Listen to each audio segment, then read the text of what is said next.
Romanos capítulo 1, verso 16 e o verso 17. A gente vai dar continuidade hoje à nossa série de mensagens.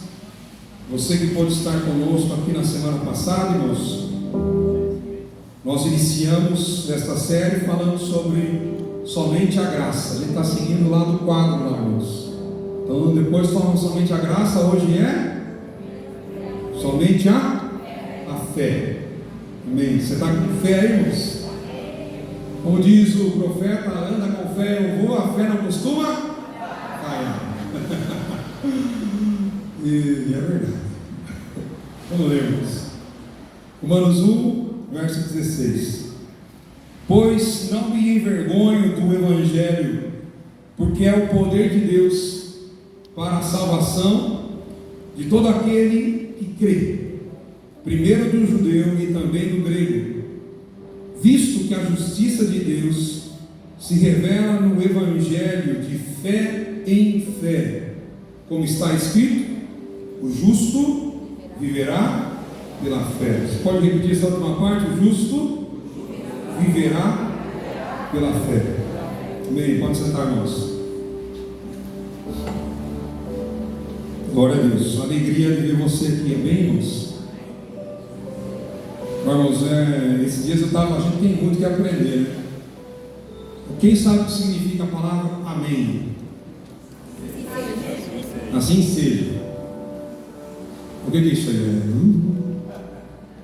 Amém é uma pergunta, sim ou não? Sim ou não? Não. Porque a gente usa toda hora. Amém? Amém? Você já não responda mais, irmão. Porque amém não é uma pergunta, irmãos. Amém é uma afirmação, né? Então, se eu falar amém, por favor, você não responda, para que eu possa me corrigir. Tá bom, irmãos? Amém? Amém. Vocês não estão ajudando. Vocês não estão ajudando, não. Eu vou falar de novo depois. Pode baixar só mais um pouquinho. Por favor.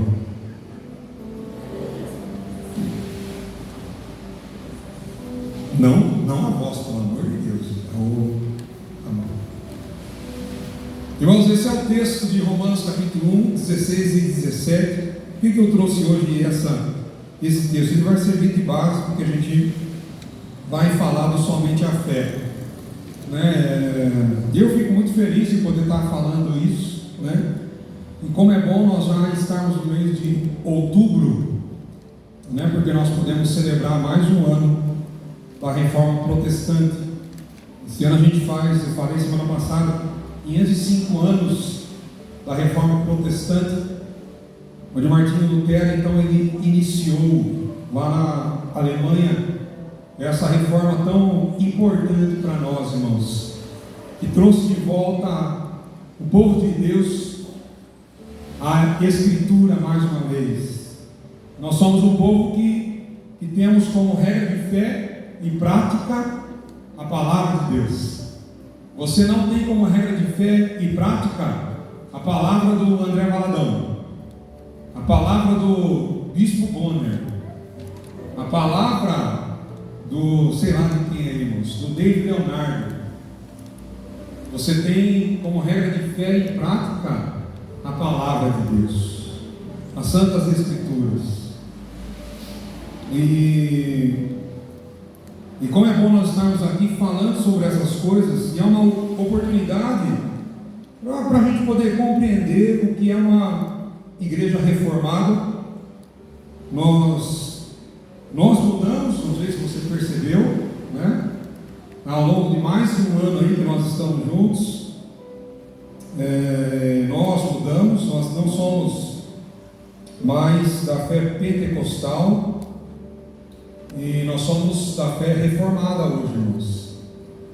E é claro que para que a gente fale sobre as diferenças, esse não é o tema dessa noite, irmãos, mas é tudo aquilo que a gente vem falando durante muito tempo, né? Durante alguns meses já, E uma das coisas que é mais a base da fé cristã reformada foi o que nós vimos na semana passada: somente a graça. Você estava como morto, irmãos. O morto, ele não tem reação diante de Deus, ele não consegue reagir. O doente consegue reagir, mas o morto, ele não pode reagir. Então nós não fizemos nada para que Deus nos salvasse. Nós não fizemos nada para que Deus nos perdoasse. Nós não fizemos nada para que Deus nos justificasse, irmãos. Nós não cooperamos em nada. Uma coisa que o pastor Daniel fala sempre: se nós cooperamos em algo, foi simplesmente com o pecado, irmãos. Porque se Jesus Cristo teve que descer do céu para vir a essa terra, para ser crucificado como um dos piores criminosos, foi por um motivo apenas: pelo seu e o meu pecado, irmãos. Porque se nós não estivéssemos mortos em nossos pecados e delitos, não era necessário Jesus ter abandonado a sua glória e decidir ter encarnado aqui como homem e ter passado tudo que ele passou. Imagine você, quem era Jesus aqui nessa terra? Jesus era o próprio Deus encarnado. Jesus não é um mero personagem. Jesus não é aquele menininho da manjedoura que daqui a pouco, em dezembro, dia 25, a gente vai comemorar, e talvez você tenha um presépio lá na sua casa, você vai colocar lá. Não é pecado, não, irmão, pode pôr. Mas Jesus não é aquele menininho que está lá, irmãos. Sobre os seus ombros ele carregava um reino, irmãos. O principado estava sobre ele. Ele era rei, maravilhoso, conselheiro, Deus forte, Pai da eternidade, o príncipe da paz. Não era qualquer pessoa, não era qualquer Zé Ruela, não era qualquer bilionário, irmãos, que tem por aí que todo mundo fica babando em cima do cara. Não era qualquer cantor, irmãos, internacional, ou qualquer pregador muito famoso, que o povo abraça, fica ali se apertando para ver, e encostar no cara ali, irmãos. Era o Rei dos Reis, o Senhor dos Senhores, aquele que só veio aqui, irmãos, porque havia uma demanda. A humanidade estava perdida. O homem estava descendo ladeira abaixo, sem freio. Mas Jesus se manifestou, irmãos. O mistério que estava oculto, se é um mistério, estava oculto, foi revelado diante dos olhos de todos os homens. Agora nós sabemos que Jesus Cristo era o projeto, o plano perfeito de Deus para o seu povo, irmãos. E se isso não é suficiente para você vir aqui todos os domingos e celebrar o nome dele, irmãos, então talvez você não tenha compreendido o que é o cristianismo. Talvez você não tenha compreendido quem é Jesus, o que é a cruz, o que é o sacrifício de Jesus para nós, irmãos. Porque é tudo que nós precisamos. Sem sombra de dúvida, o que Jesus fez, a provisão dele lá na cruz, é tudo que nós precisamos. E ele já fez. Sabe aquele papo quando a pessoa diz assim para você: não se preocupe, irmão, o melhor de Deus está por vir. Isso aí é coisa de amaciante de carne. O cara quer amaciar a tua carne, irmão. Fuja. Não tem um ditado: fuja louco? Fuja louco. Porque o melhor de Deus já veio há 2000 anos. Ele morreu e ressuscitou, irmãos. Quando você foi encontrado por Ele aqui, irmãos, você já vive um pedaço do céu aqui. Você crê nisso ou não? Você crê que você já vive nos céus? Charles Spurgeon diz que no dia que ele reconheceu que ele estava de mãos vazias, ele não tinha nada para oferecer a Deus, naquele dia, irmãos, que ele reconheceu: eu sou pecador. 1 Timóteo 15 diz que Jesus veio para salvar os pecadores. Então ele diz: quando eu reconheci que eu era pecador, eu já entrei no céu naquele dia. Mas que não falei nada importante. O dia que você reconheceu que Jesus era o teu Senhor e Salvador, é como se você já estivesse lá no céu. Basta. O que nos separa disso é pouco tempo, é poucas semanas, poucos meses, talvez alguns anos, mas eu já pisei lá, irmãos. Claro que não ao pé da letra, né, irmãos? Por que eu trouxe então esse texto, irmãos? Esse texto é que acendeu no coração de Martinho Lutero a necessidade de uma reforma bíblica. Lutero estava em busca da sua justificação diante de Deus. O que é a justificação? É ser aceito por Deus. Uma pergunta boba: quantos querem ser aceitos por Deus?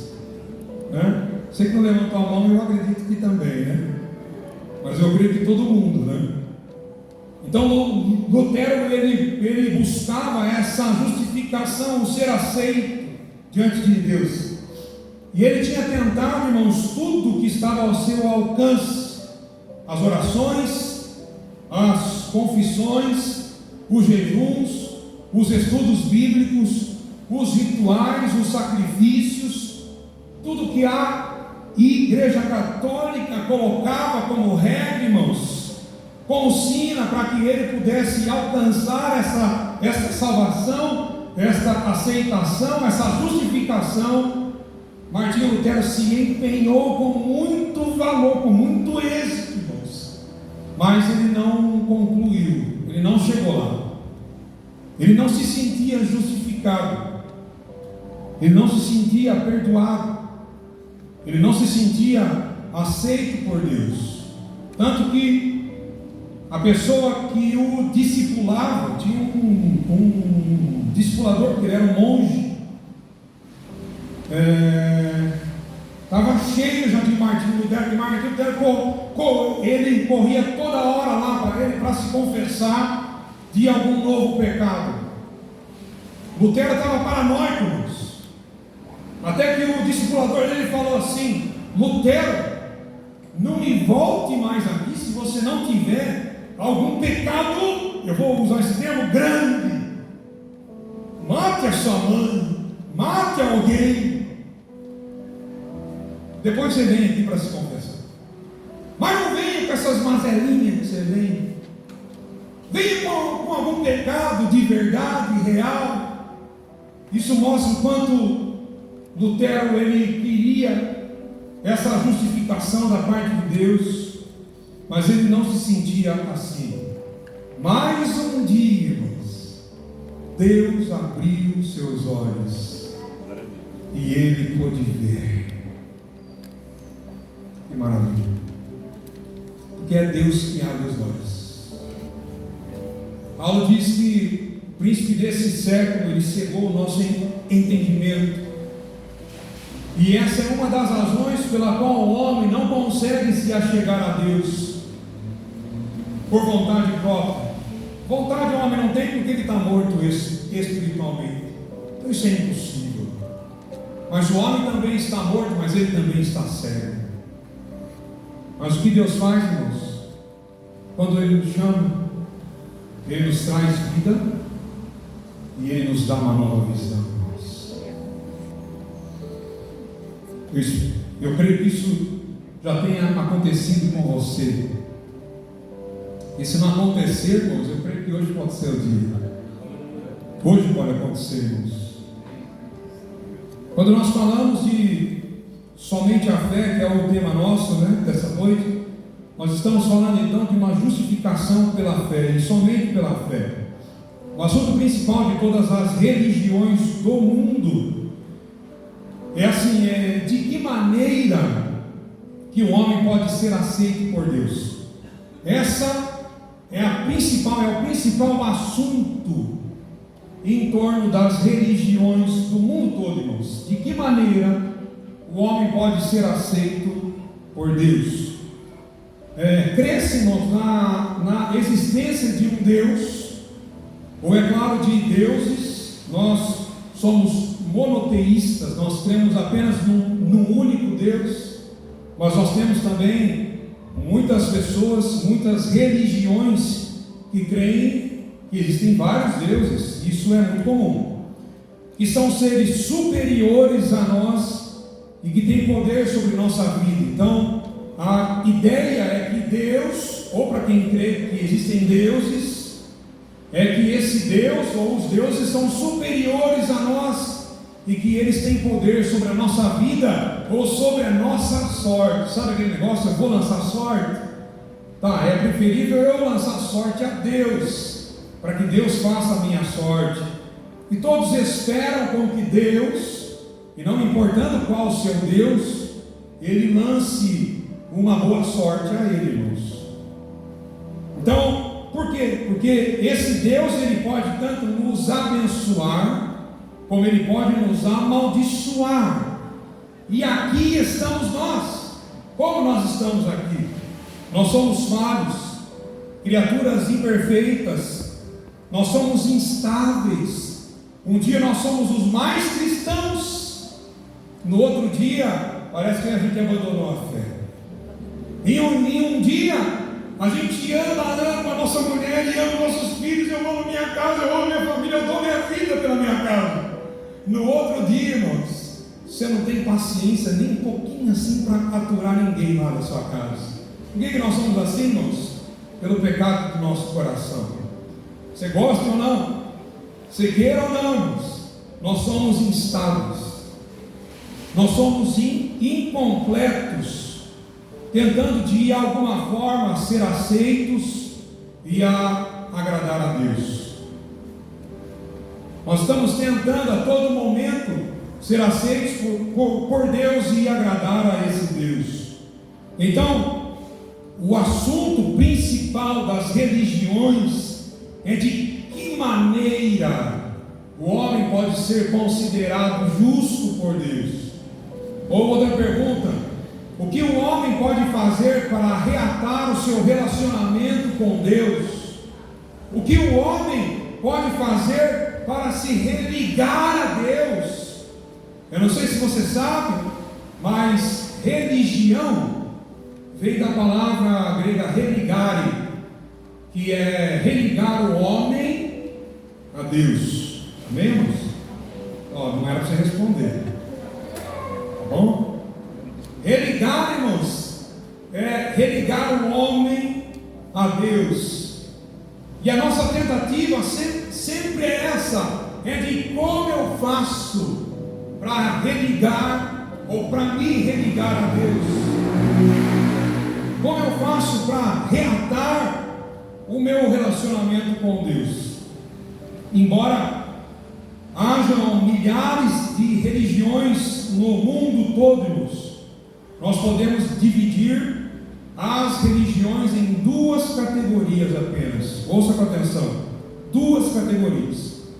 A primeira categoria de religião sendo aquela que diz que para que o homem se justifique diante de Deus, ele tem que praticar boas obras. Diga assim comigo: para que o homem seja justificado, ele tem que praticar obras. Então essa é a primeira categoria, irmãos. Para que o homem se ligue a Deus, seja justificado, ele tem que praticar obras, porque ele tem que obter méritos diante de Deus. para que diante de Deus ele alcance merecimento das bênçãos, merecimento das dádivas, merecimento do perdão, merecimento da graça, ou merecimento da salvação eterna, ou qualquer outra graça que Deus pode nos dar, irmãos.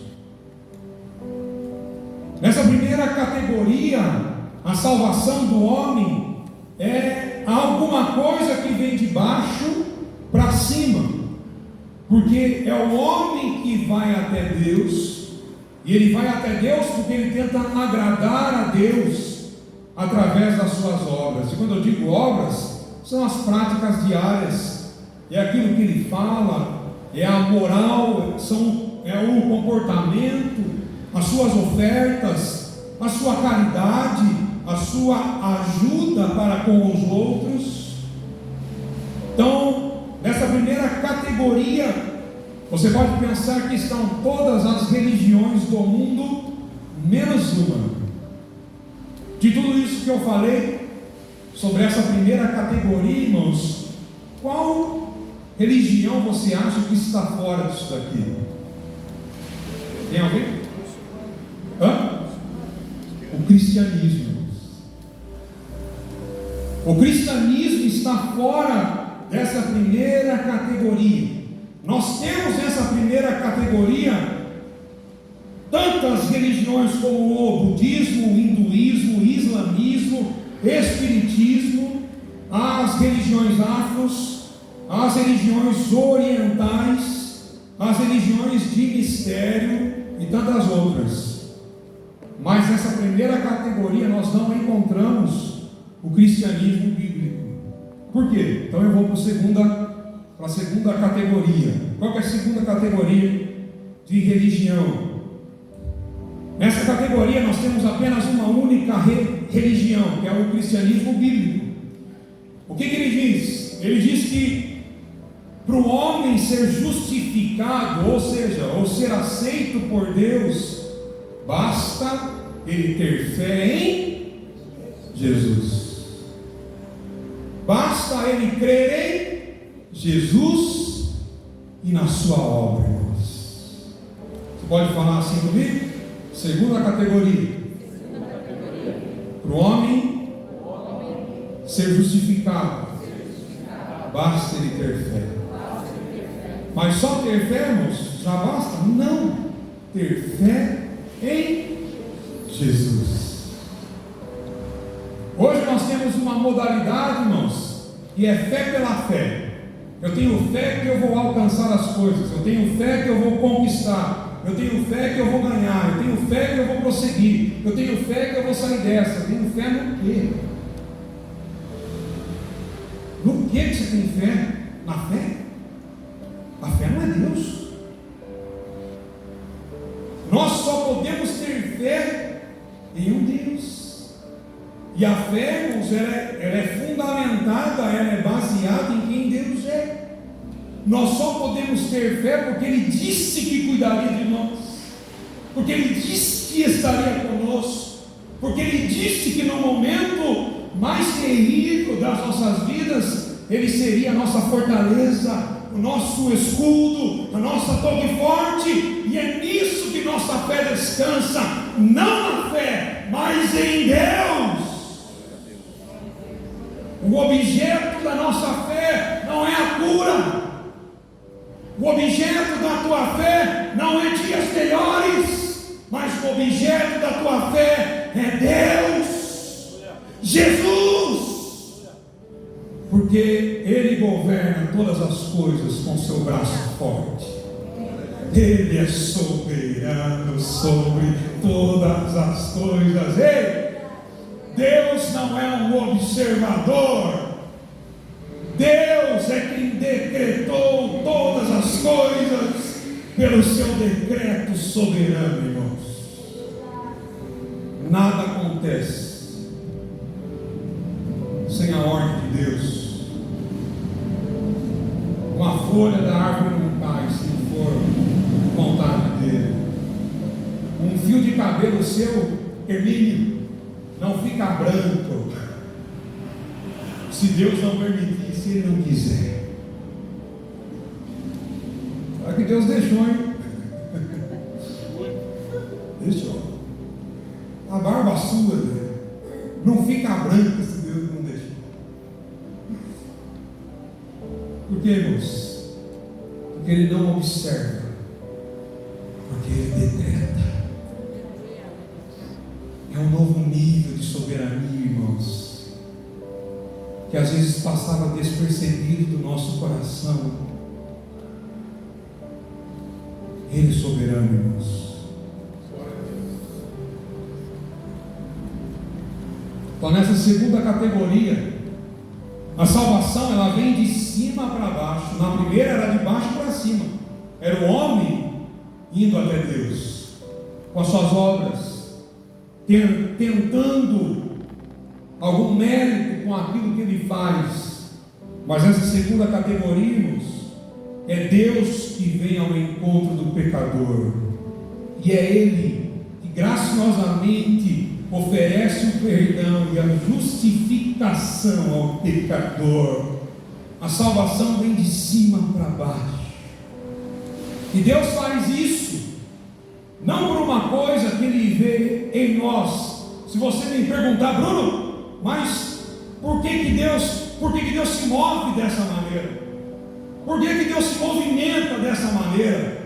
Por que Ele desce do seu trono e vem ao encontro do homem para perdoar e para salvá-lo, para justificá-lo? Sabe por quê, irmãos?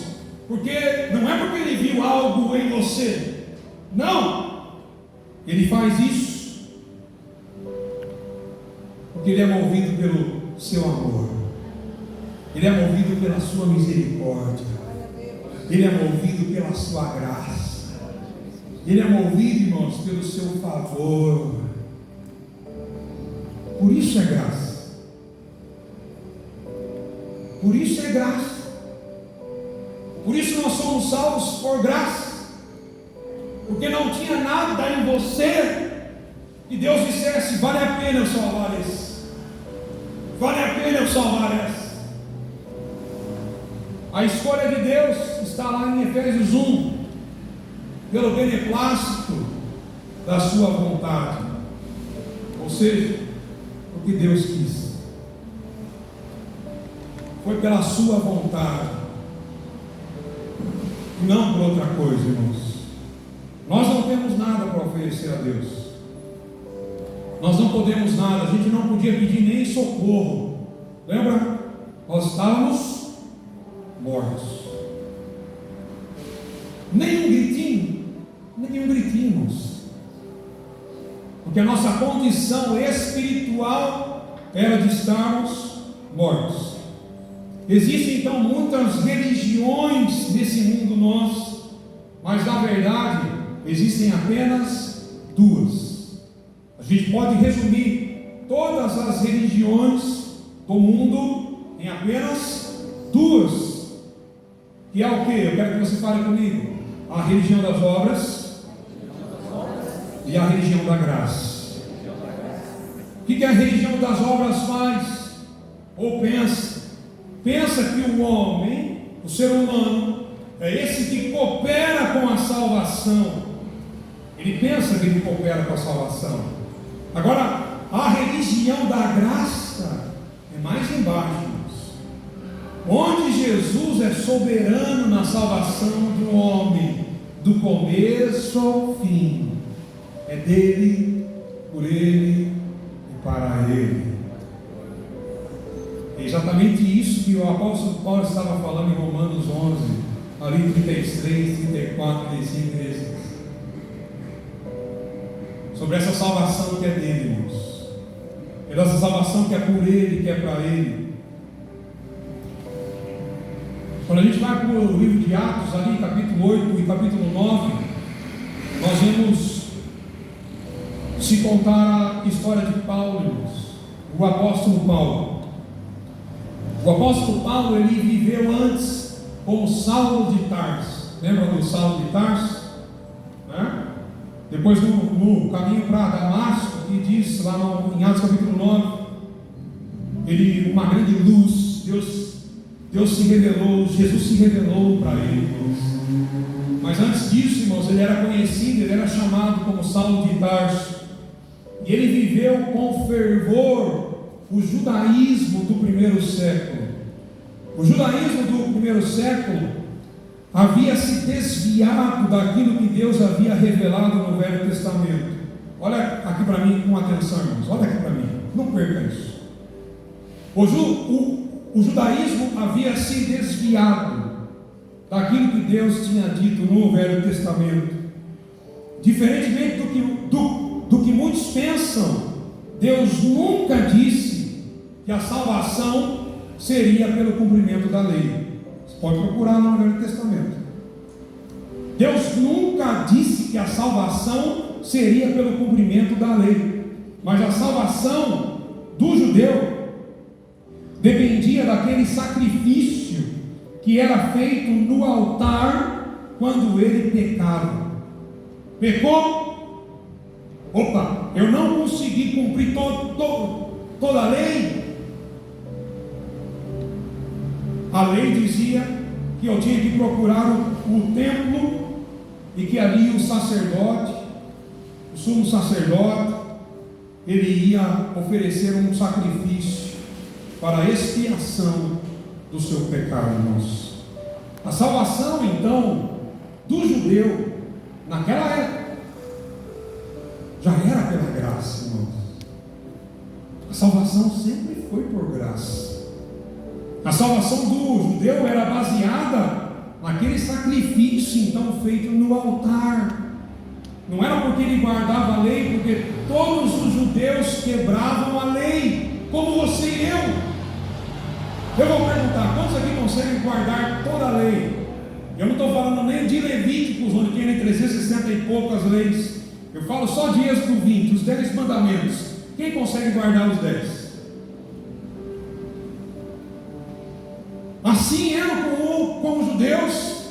Eles quebravam a lei a todo tempo, e por consequência disso, havia uma provisão na lei, que quando se quebrasse a lei, o judeu, então, como já falei, ele poderia recorrer ao templo para o sacrifício no altar.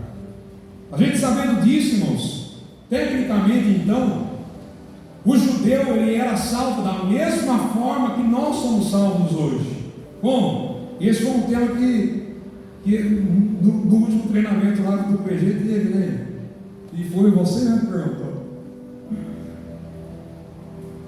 A única diferença, irmãos, que nós temos da salvação do Velho Testamento antes de Jesus e no Novo Testamento depois de Jesus é que no Antigo Testamento o judeu era salvo pelo Messias que viria, que haveria de vir, que ele era figurado naquele animal sendo sacrificado no altar.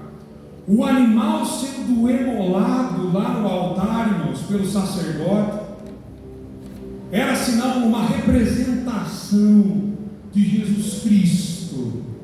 Deus estava ensinando para aquele povo, dizendo: olhe para esse animal, pois bem, virá o Cordeiro perfeito, que tirará o pecado do mundo. Foi isso que o apóstolo João, quando viu Jesus pela primeira vez, ele disse: eis o Cordeiro de Deus, que tira o pecado do mundo. Ali estava se cumprindo as profecias. Quando Jesus está presente, não é necessário mais a sombra das coisas. Por isso que Paulo diz que o velho ficou para trás, mas há uma nova aliança no sangue de Cristo.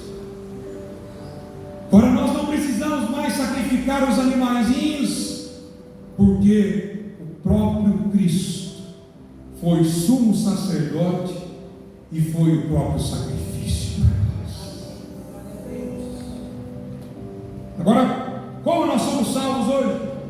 Nós somos salvos pela fé no Messias que já veio e que nós também não vimos.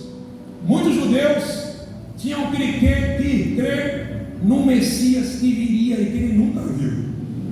E nós temos que ter fé num Messias que já veio, que já morreu, que já completou a obra, mas nós também nunca vimos, hein? Em suma, ambos precisam de fé para serem salvos.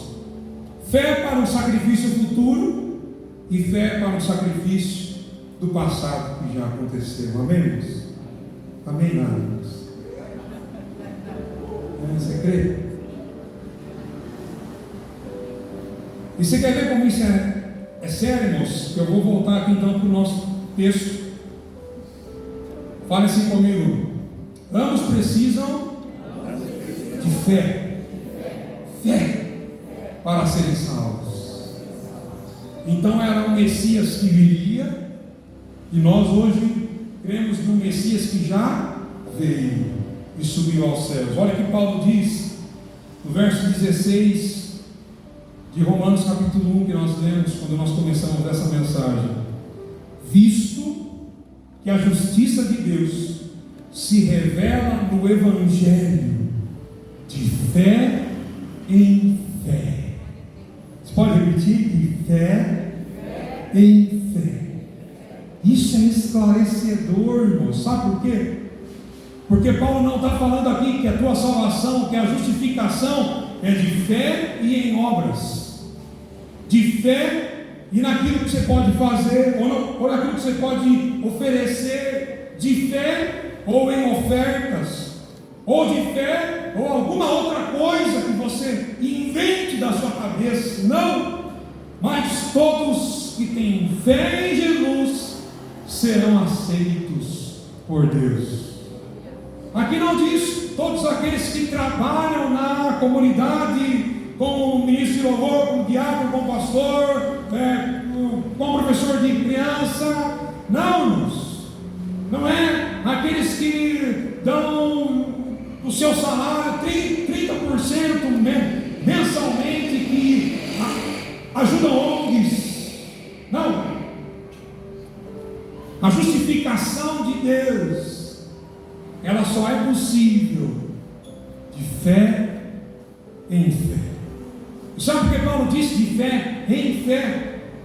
Porque ele não queria que você pensasse que precisava de mais alguma coisa. Ele já eliminou, irmãos. É de fé em fé. Se precisasse de mais alguma coisa, irmãos, de acrescentar algo, com certeza o apóstolo Paulo tinha colocado aqui: de fé em obras. Agora, claro, eu preciso responder isso, não está no meu cronograma aqui, irmãos. Mas se a gente se perguntando, então eu não preciso fazer obra, eu não preciso fazer nada, né? Se é pela graça, se é por fé, vamos. Tiago diz que não é uma contradição, ele diz que nós somos justificados por obras, mas entenda o que ele está dizendo. Tiago está falando sobre qual é a fé verdadeira. Paulo está falando sobre a salvação aqui. Paulo está falando que é necessário de fé em fé para sermos salvos, sermos justificados. Mas Tiago está falando sobre a fé. Como eu sei que a fé daquela pessoa que diz ter fé é uma fé verdadeira. E sabe como? Pelas obras. Não adianta você falar: não, eu tenho uma fé verdadeira, Bruno. Eu tenho uma fé salvífica, uma fé que já me colocou no céu, eu já tenho o céu, mas todo mundo olha para você, você não tem isso daqui de obra. A Bíblia diz que a fé sem obra é morta. Nós não somos salvos pela fé, mas as obras, elas vão dizer se a tua fé é verdadeira ou não. Quero trazer aqui 3 textos para você, irmãos, que vão falar isso, sobre ter fé em Jesus. Isso é o que basta. Esse é o tema da nossa série de mensagens. Isso basta. Aproveita e faz assim com o seu dedinho assim, ó. Faz assim agora. Isso basta. Isso.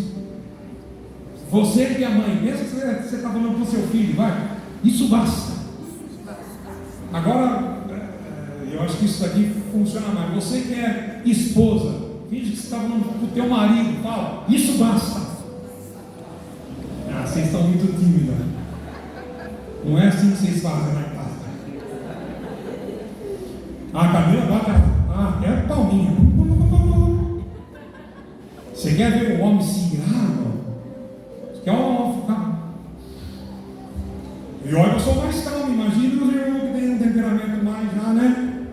A hora que ela bate igual, fala, mas pelo amor de Deus. Não faz isso.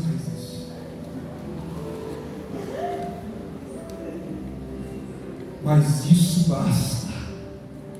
Quer ver? Romanos 10:9.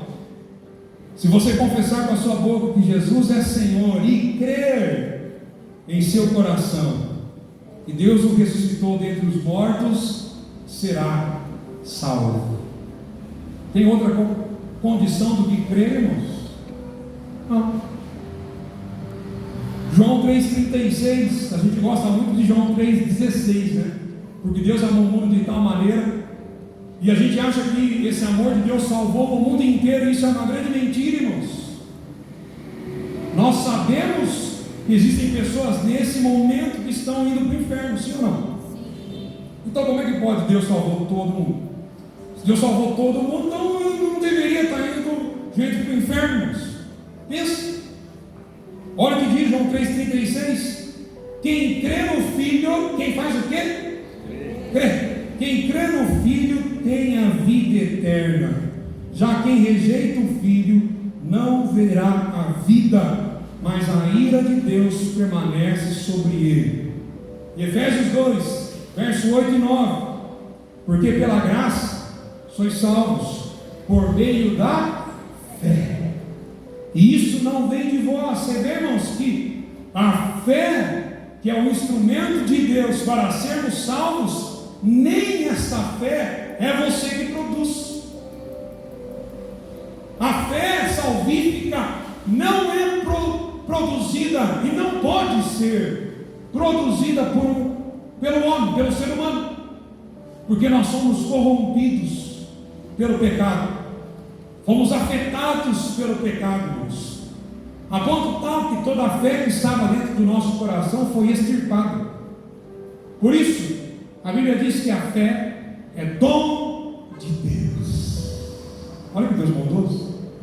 Ele te elegeu, Ele te predestinou, mas Ele também te chamou e colocou fé no seu coração. Ele diz, ó filho, eu ponho fé no seu coração, para que você creia em mim. Isso não vem de vós. Agora que ele finaliza o verso 9. Não vem de obras, para que ninguém se glorie. Não é daquilo que o homem pode fazer, irmãos, mas é daquilo que Deus fez. Quero finalizar, irmãos, com uma conclusão lá na tela. Eu não sei quem está lá em cima. Podia pôr a conclusão, está aí 16/10, que é o dia de hoje, né? Só para a gente ler junto. Olha lá. Obrigado. Como juiz justo e reto, Deus justifica ou declara pecadores justos somente com base na obediência e no mérito de seu Filho. Então, para a gente se acertar, às vezes você pergunta assim, mas não tem mérito nenhum. Não, existe um mérito, mas não no meu, não no seu. O mérito está na obediência e no mérito de Cristo, por meio da fé verdadeira em Cristo, e não por meio de qualquer coisa que fizemos, estamos fazendo ou faremos. Vou passar. O entendimento de Lutero sobre esse versículo teve impacto decisivo em sua compreensão da justificação. Para Deus, somente a fé, e isso basta. Você pode ficar de pé?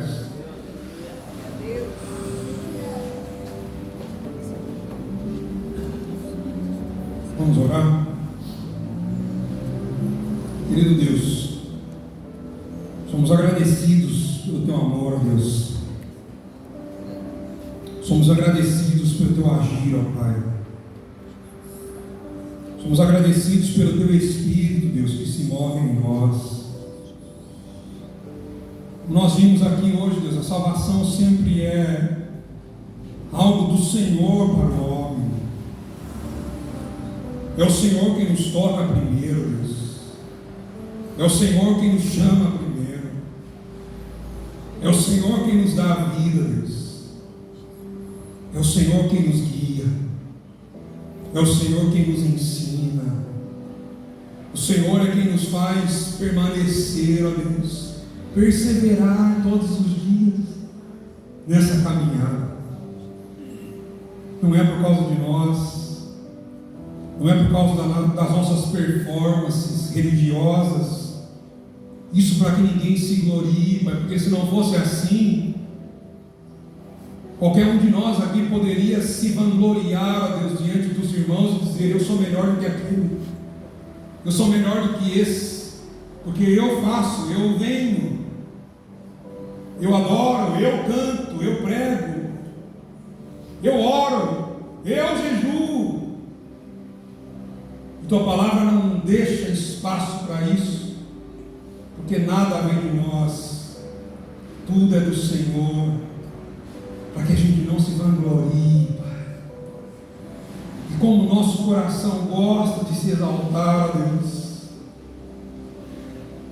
há tantas coisas insignificantes, pequenas, supérfluas que nós fazemos e a gente já estufa o nosso peito, a gente consegue, Deus, se vangloriar, Deus, é claro, desagradando a Tua vontade, Deus, porque não há nada, Deus, não há mérito algum em nós, não há nada que o homem possa se vangloriar, ó Deus, no quesito salvação, no quesito reino de Deus.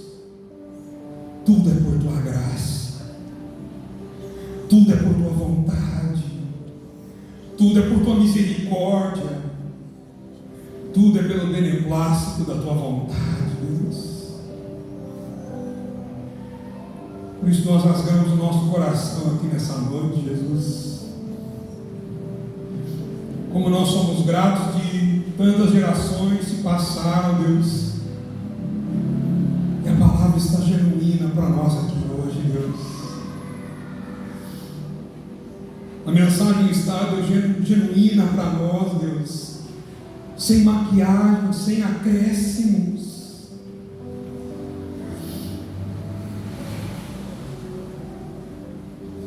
Que o Teu Espírito Santo possa operar esta salvação, Deus, nesta casa. Espírito Santo, opera a salvação no coração dos homens desta casa, das mulheres desta casa, Pai, dos velhos desta casa, dos jovens, dos adolescentes, das crianças e, por que não, dos bebês.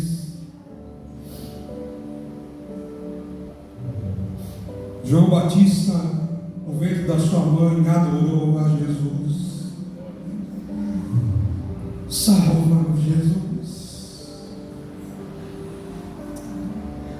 Nós reconhecemos que nada temos para te oferecer, a Deus. Não há nada em nós que seja motivo para que o Senhor nos escolha e nos salve. Mas eu creio que se nós estamos aqui, Jesus, ouvindo da Tua palavra, Pai, é porque um dia nós já fomos chamados pelo Senhor, Pai.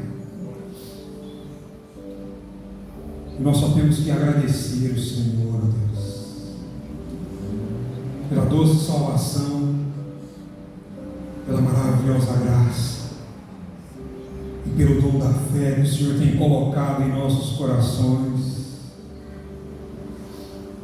Eu creio, Deus, que uma grande fé pode trazer o céu aqui para a terra, mas uma pequena fé, Deus, pode fazer um homem entrar no céu e morar eternamente contigo, Pai.